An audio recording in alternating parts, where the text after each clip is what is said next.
Hello दोस्तों, कैसे हैं आप सभी लोग। अच्छे होंगे, खुशहाल होंगे, एचपी टैट की तैयारी जोरों शोरों से कर रहे होंगे। तो दोस्तों, ये अब हम कर रहे हैं एचपी टैट मेडिकल के किसके एचपी टैट मेडिकल के प्रीवियस ईयर पेपर दिसंबर 2022 का। किसका? दिसंबर 2022 का। तो देखते हैं क्वेश्चन और इसके answer. Child psychology development pedagogy teaching learning process है सेक्शन। तो पहला क्वेश्चन है, Freud emphasises the role of dash in shaping. किस पे उन्होंने जोर दिया था? उन्होंने दिया था दोस्तों अनकॉन्शियस डिज़ायर पे। किस पे दिया था? Unconscious desire. ये क्वेश्चन मैंने आपको नॉन मेडिकल में भी कराया है। ये क्वेश्चन रिपीटेड है और ये फिर से रिपीट हो सकता है। इंपॉर्टेंट क्वेश्चन है, मैं नॉन मेडिकल में भी कराया था। According to Paget's stage of cognitive development, the sensory motor stage is associated with. किसके साथ एसोसिएटेड है sensory motor stage? ability to solve problem in logical fashion, ability to interpret and analyze options, concern about social issue, imitation imitation memory and mental representation। तो दोस्तों, इसका answer होगा आपका option D, imitation memory and mental representation. अगला question, which of the following will foster creative among learner. तो इनमें से किसकी वजह से लर्नर में क्रिएटिविटी का होती है? Teaching the student the practical value of good education, providing opportunity to the question to every learner, emphasis achievement goal from the beginning of school life, coaching student for good marks in exam. तो दोस्तों, इसका answer होगा providing opportunity to question to every learner, कि सबको opportunity देना question करने की। तो ये इसका आंसर होगा ऑप्शन बी। तो अगला क्वेश्चन पे चलते हैं। Linear programming model was developed by. किसके द्वारा डेवलप किया गया था? Linear programming model was developed by. Option है आपका Thorndike, N A Crowder, B F Skinner and Pavlov. तो दोस्तों, इसका आंसर होगा option C, B F Skinner. इसको नोट कर लीजिएगा अपने पास, ठीक है, इंपॉर्टेंट है, नोट कर लीजिएगा।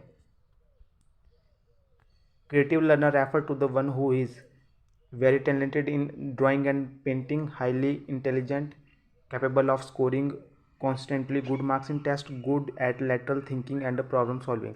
तो क्रिएटिव लर्नर क्या होता है? क्रिएटिव लर्नर में देखो, वेरी टैलेंटेड इन ड्राइंग। तो क्रिएटिव लर्नर जरूरी नहीं है कि वो ड्राइंग में अच्छा ही हो। हाईली इंटेलिजेंट, इंटेलिजेंसी क्रिएटिविटी की एक मतलब इंटेलिजेंट बंदा है तो जरूरी नहीं है वो क्रिएटिव भी हो, ठीक है, परंतु क्रिएटिव बंदा इंटेलिजेंट हो सकता है। Capable of scoring constant good marks, ये भी इसकी नहीं है। सबसे जो बेस्ट आंसर है इसका, good at lateral thinking and problem solving में क्रिएटिव बंदा हमेशा अच्छा होगा। Classical conditioning was propounded by. किसके द्वारा propound की गई थी? ये बहुत रिपीटेड क्वेश्चन है, पेवलो के द्वारा। Which of is the master of emotions. Which is the master emotion? कौन सा मास्टर इमोशन है दोस्तों? इसका आंसर होगा आपके पास ऑप्शन नंबर डी, फियर। कौन सा है? Option number D, fear.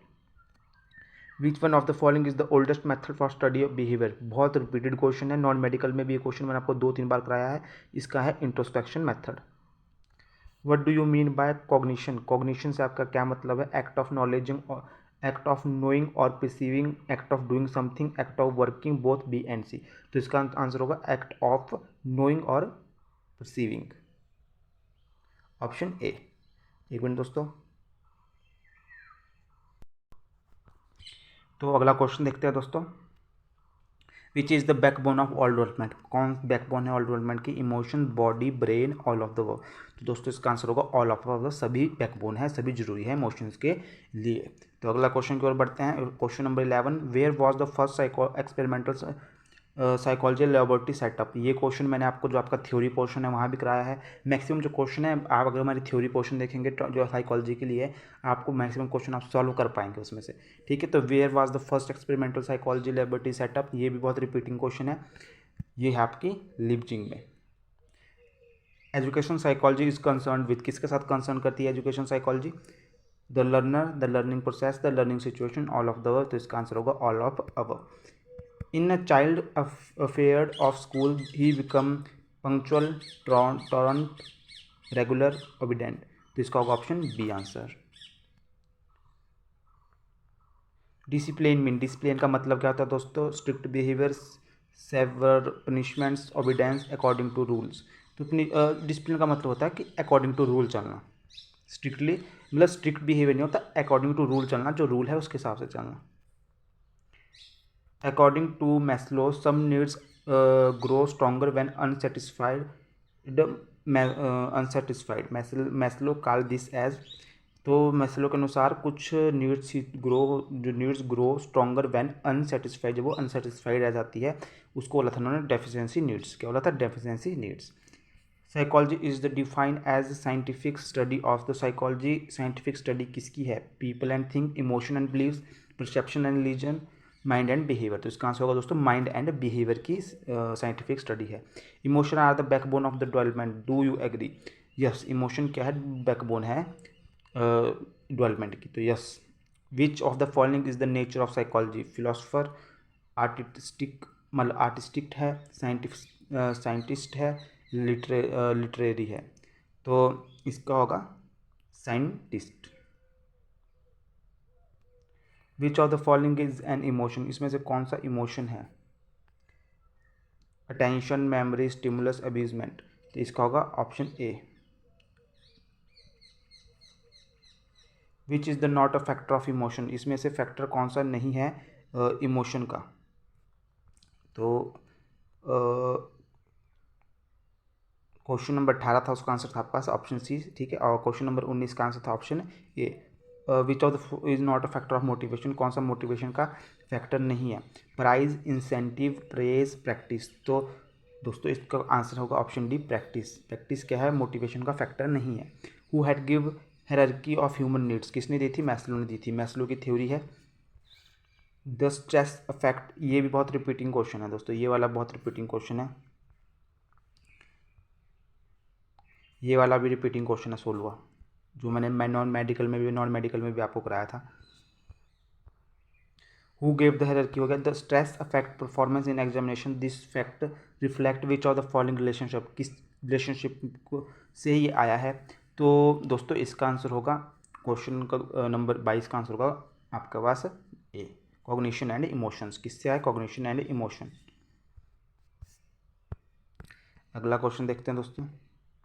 Who was not propounded by any learning theory? किसने लर्निंग थ्योरी नहीं दी है? लर्निंग थ्योरी देखो स्किनर ने भी दी है, कोहलर ने भी दी है, थॉर्नडाइक ने भी दी है, बी.एस. ब्लोम ने नहीं दी है, ठीक है। बी.एस. ब्लोम ने नहीं दी। थॉर्नडाइक की लर्निंग थ्योरी थी, कोहलर स्किनर की भी लर्निंग थ्योरी थी और कोहलर की भी लर्निंग थ्योरी थी। बी.एस. ब्लोम है जिन्होंने लर्निंग थ्योरी नहीं दी थी। Which of the following theory is also known as the theory of reinforcement? तो थ्योरी ऑफ रीइंफोर्समेंट किस थ्योरी को कहा जाता है दोस्तों?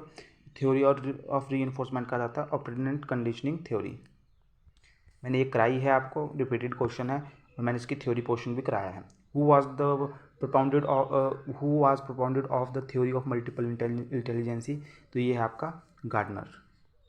बहुत रिपीटेड क्वेश्चन है ये वाला बहुत रिपीटेड क्वेश्चन है। इसका आंसर है Gardner. Error made by children are indicate of, जो बच्चा एरर करता है वो क्या इंडिकेट करता है? Poor intelligence, low ability, the inability to produce knowledge. अगला ऑप्शन दोस्तों, children is the children thinking process which is quantitatively different from that of adult। इसका आंसर होगा option D. Effective learning required dash involvement of learner. तो कैसे चाहता है? Active, जो effective learning है वो चाहता है बच्चे की एक्टिव लर्निंग, बच्चा क्या एक्टिव हो लर्निंग के टाइम। तो इसका आंसर होगा option A. Intelligence is expressed as the quotient and the formula use to express IQ। तो कौन सा फार्मूला IQ के लिए जो दिया गया है वो है दोस्तों MA, mental as divide by chronological age into 100। देखो मेंटल एज होती है जो आपकी दिमाग की एज है, एक्चुअल में क्रोनोलॉजिकल एज होती है जो आपकी एज है। जैसे कि आप अगर 20 साल के हैं तो आपकी क्रोनोलॉजिकल एज है 20 साल, और मेंटल एज है अगर आप बच्चों को जैसे हरकत करते हैं, आपके अपने 20 साल से छोटे की तरह बिहेव करते हैं, तो जैसे आप 15 साल के बच्चे की तरह बिहेव करते हैं 20 साल में, तो आपकी मेंटल एज हुई, आपका मेंटल एज सोचता है 15 साल के बच्चे की तरह, तो 15 हुई मेंटल एज। क्रोनोलॉजिकल आपकी 20 है, ठीक है, इंटू 100 कर देंगे।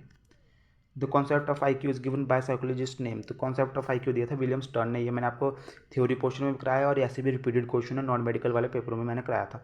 Operative condition is also called as, क्या कहते हैं? Instrument conditioning. ये मैंने आपको थ्योरी पोर्शन में भी कराया है, ठीक है। तो दोस्तों ये वीडियो यहीं समाप्त होती है। कैसी लगी वीडियो जरूर बताएं, अच्छी लगी तो लाइक कीजिए, शेयर कीजिए, सब्सक्राइब कीजिए और कमेंट कीजिए कि अगली वीडियो आपको क्या चाहिए, ठीक है। और कोई डाउट है तो वो भी कमेंट कीजिए। आप हमारे टेलीग्राम चैनल के साथ जुड़ सकते हैं, हमारे इंस्टा के साथ जुड़ सकते हैं। धन्यवाद दोस्तों, मिलते हैं अगली वीडियो में।